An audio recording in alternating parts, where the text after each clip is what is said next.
For today's video, we are talking all things holiday decorating, and we are starting off with arguably the most important parts of decorating, which is of course the Christmas tree and the entryway. So without further ado, let's go ahead and jump right into it.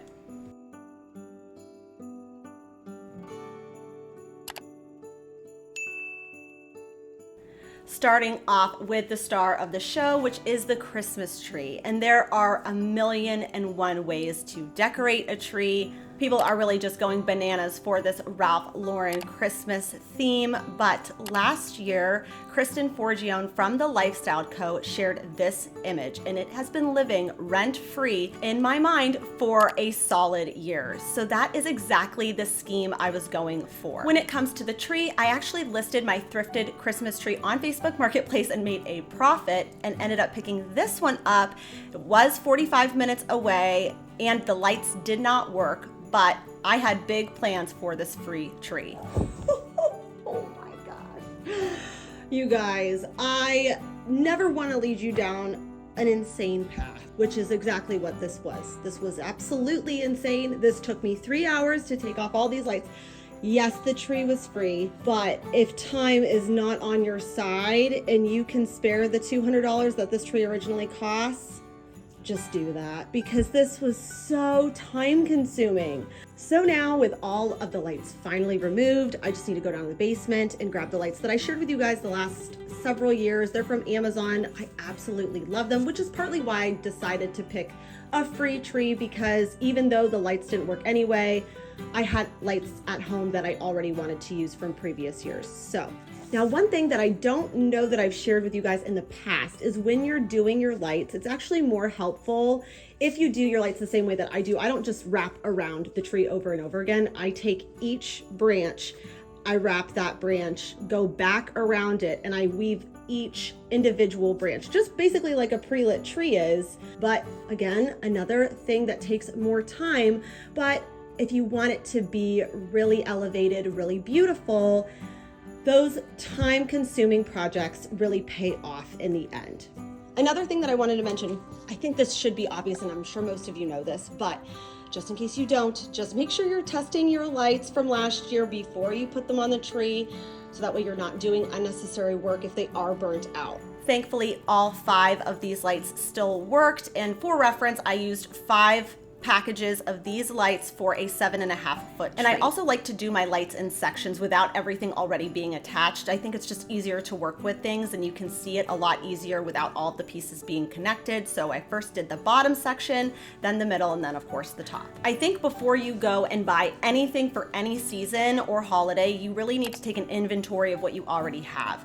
I had already so many burgundy ornaments from previous years, but the only red ornaments that I had were either plaid or had some sort of pattern or design.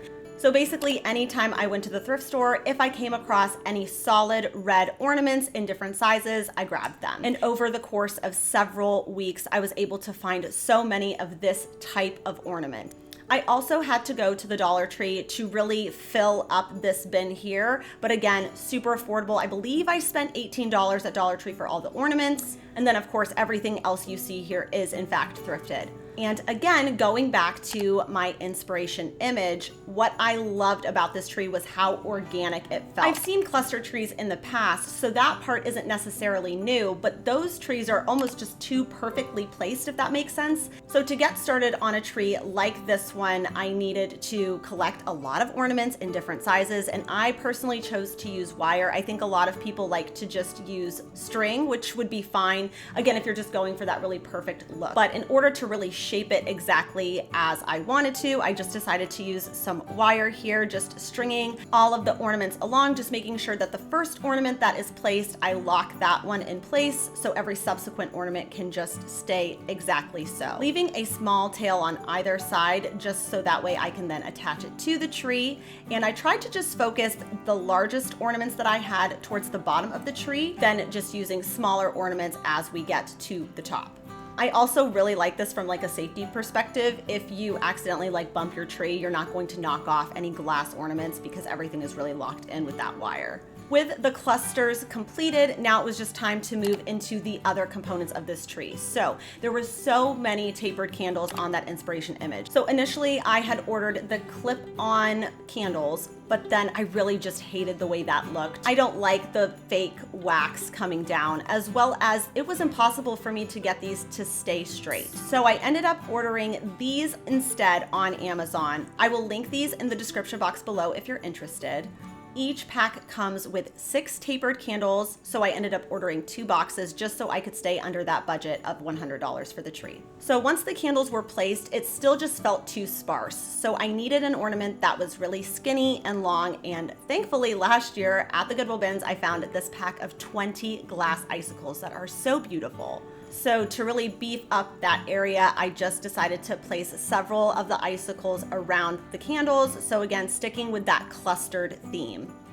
The next component that I needed to add were the picks, and there is truthfully no better place to find picks than the Goodwill bins. So if you have a Goodwill bins or Goodwill outlet store by you, I definitely recommend going. Most recently at the Goodwill bins, I found so many garlands, picks, an insane number of Christmas wreaths. I think I counted and it was maybe 8 or 9 wreaths that were in essentially perfect condition. There was nothing wrong with them. And after putting everything in my cart and went to go weigh it, so for all of this, it was $9.46. What? Like, I come here all the time, but that just seems like not right. Well, that's not really heavy. Well, I guess that's true. It's only 2.5 pounds. Wow, All that. that's crazy. So for under $10, I was able to walk away with so many beautiful holiday pieces. Just one of those wreaths at Hobby Lobby would cost more than $10. So I ended up putting 4 of the wreaths back and walking away with 5 of these wreaths so I could use them for some picks for different decor projects around my house this holiday season. So using a combination of these pine cones that I grabbed from those wreaths, as well as just pine cones that I had in my stash, and making these pine cone picks. I like to do about 5 to 7 pine cones per pick, and then just layering in some of the greenery also from those wreaths. Also, to fill in any gaps between the ornament clusters, I found this berry garland, but I didn't need it as a garland. I really just needed it for these small pick pieces, and just decided to place them in any openings that I saw that will really just give a nice full look by filling these gaps in.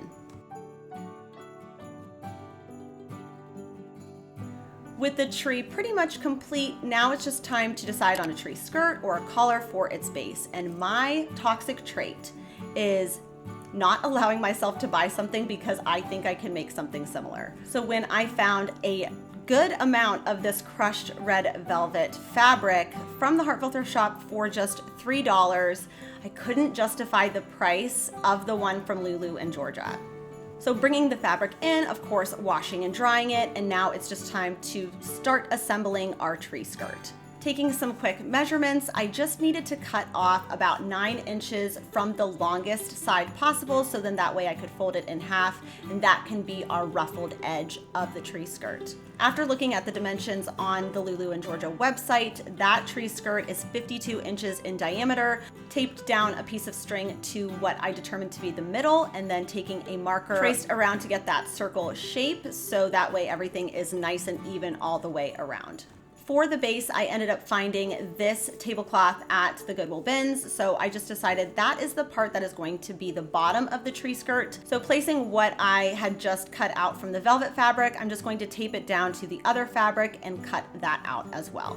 It still really was just feeling a little bit too flimsy and lightweight, so I did decide to add a blanket that I was getting ready to donate to the inside, cutting it out the exact same way, so that way it just gave it a little bit more fullness. Took it over to my sewing machine. I followed this tutorial that I will link in the description box below, and that completes the final component for my tree this year. So with the free tree, lights from last year, so many thrifted and dollar store ornaments, incorporating so many thrifted picks, the only new purchase was the candles from Amazon, and I think this is my favorite tree I have ever done.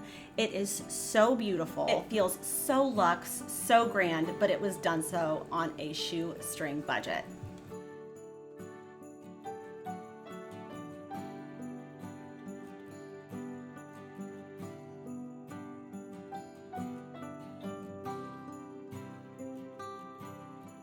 With our tree complete, now it's just time to work on our entryway. So one thing that I really wanted to have this year is a nice full lush garland to adorn my staircase.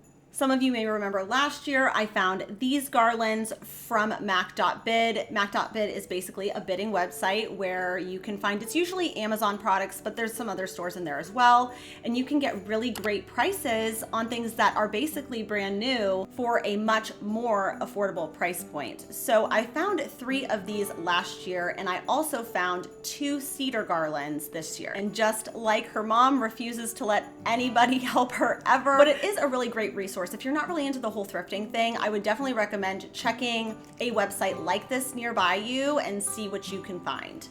Also at the thrift store, I came across these garlands here. Now, not really the best quality, but they were the exact dimensions I needed, which was 9 feet. Little trick for garland that just looks like really cheap and really cheesy is to, of course, fluff it. That makes a huge difference. And then just going over that once it's fluffed with a dusting of this camouflage spray paint in the color Deep Forest Green. It just gives a more natural look in the end. So what we're gonna do is combine all 3 of these garlands together with some floral wire. So I personally like to start with 2 at one time just to make sure those are blended well before adding that 3rd one in.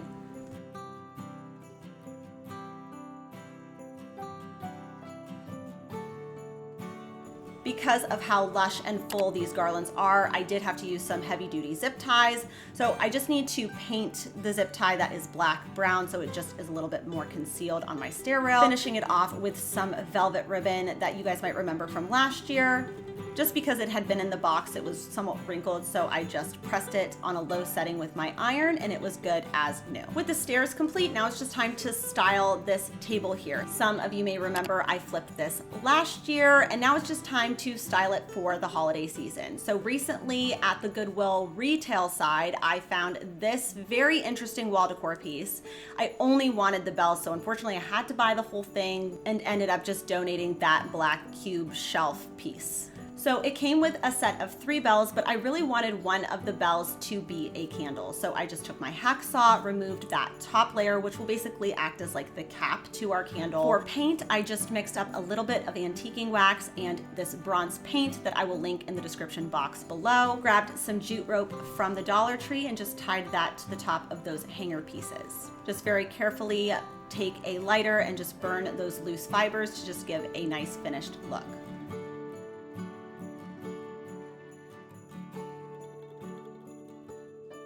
The next thing I wanted to add was some sort of seasonal artwork. This could be of your family or of something else that you find on Etsy. So grabbing a canvas from the Dollar Tree, just going to load that in my printer, and then that is going to give it a more sketch-like look versus just printing it on like computer paper. You could also do this with landscapes and even paint over it with some gloss Mod Podge to give it a more oil-like finish. And then the last thing I did was just tie, again, velvet ribbon that I had from last year, pressed it with an iron, and I think it's fun and festive for the upcoming holiday season. The last thing I like to add is some sort of floral arrangement that really speaks to the season. So taking a vase, some of you may remember this is an old DIY project. Just take any vase from the Goodwill that you like the shape of, paint it with some plaster of Paris and white acrylic paint, and then just distress it with some antiquing wax. As for the picks and stems, like I mentioned earlier in this video, you can find really great picks and stems if you just do a little bit of digging.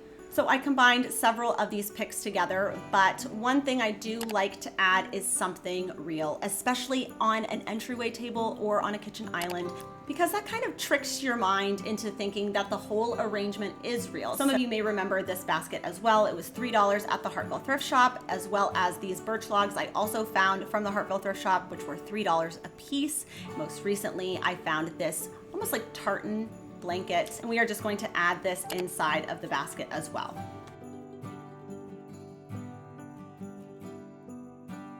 Next to the door, I like to add some form of wall art. And because you see our family gallery wall from the entry, I didn't want it to be more family pictures or just another frame in general. So I remembered I had DIY'd this bell curtain wall art inspired by something I had seen on Pottery Barn's website and just decided to place this on this wall here. Now just taking a final look at the entryway. I'm so happy with how all of these projects came out because I make a lot of these things myself. And a lot of times you guys ask me, what do you do with all this stuff you make? And I honestly hope to use it. So it's always nice when all of the pieces that you've curated and made kind of come together harmoniously and everything just still looks really elevated even when you're on a tight budget. With all that being said, that really wraps it up for today. Thank you guys so much for watching. Let me know down in the comments if you found something helpful or if you've learned something new today, and I will see you guys back here next Sunday. Bye for now.